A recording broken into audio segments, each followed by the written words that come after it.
și Mihai se uită atenți în vitrină, unde dovleci sculptați rânjesc batjocoritor. Elena își amintește. Aoleu, trebuie să scriu o compunere despre Halloween. Wow, vezi craniul ăla?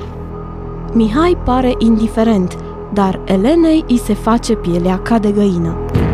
Mihai îi amintește de petrecerea de Halloween, cu surprize înspăimântătoare, organizată de Călin.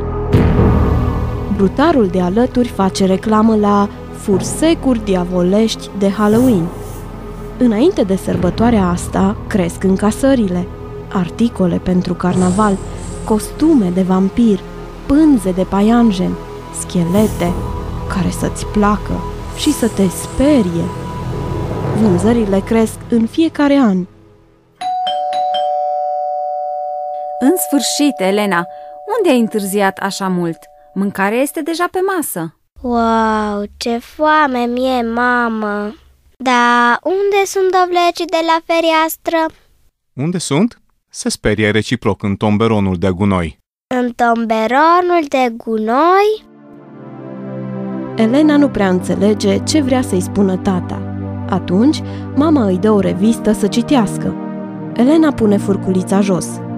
Parcă îi stă mâncarea în gât, în timp ce citește ce înseamnă Halloween. O sărbătoare pentru vrăjitori și închinătorii satanei, veche de mai bine de 2000 de ani. La 31 octombrie începea anul nou al druizilor celtici. Aceștia erau preoți, vrăjitori și ghicitori.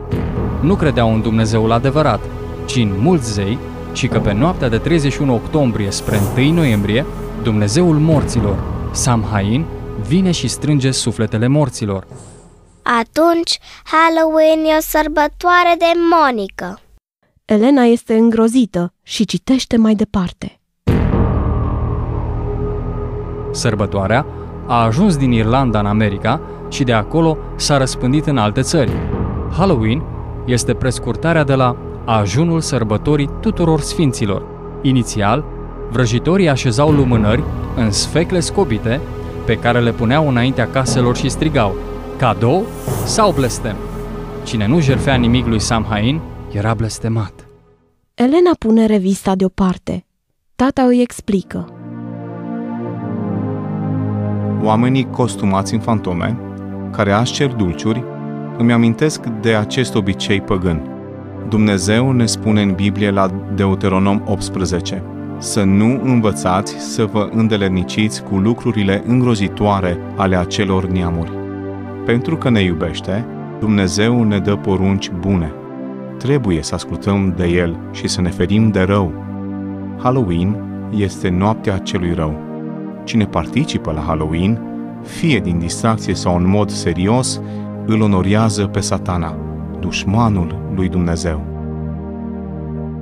Mama recunoaște.